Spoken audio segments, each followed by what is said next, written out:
এই জন্যে আমি বারবার আপনাদেরকে মনে করে একটা কথা, আমার জীবন থেকে উপলব্ধি করি একটা কথা, যে একমাত্র আল্লাহ ছাড়া এই পৃথিবীতে এবং পরকালে আমাদের আপন বলে কেউ নাই। বাকি সবাই সবার স্বার্থের জন্য আছে। মানুষ মানুষের অবস্থানকেই মূল্যায়ন করে, মানুষ মানুষের অবস্থানকেই মূল্যায়ন করে। আল্লাহ রাব্বুল আলামিন আপনার ভিতরটাকে ভালোবাসেন। দেখেন, আপনি যখন নামাজ পড়েন নাই, আল্লাহ পাক কিন্তু আপনাকে ধ্বংস করে দেন নাই। আল্লাহ পরম করুণাময় আপনাকে হেদায়েত দিয়ে নামাজি বানিয়ে দিয়েছেন। জীবনে অনেক পাপ করেছেন, ইনস্ট্যান্ট আল্লাহ পাক শাস্তি দিতে পারতেন, আল্লাহ পাক দেন নাই।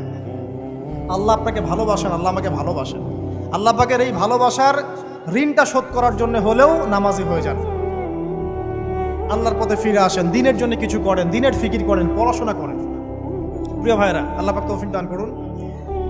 দেখুন, এই রিবা থেকে দূরে থাকার জন্য একটা হাদিস যথেষ্ট, যে 4 শ্রেণীর মানুষকে আল্লাহ রাসূল সাল্লাল্লাহু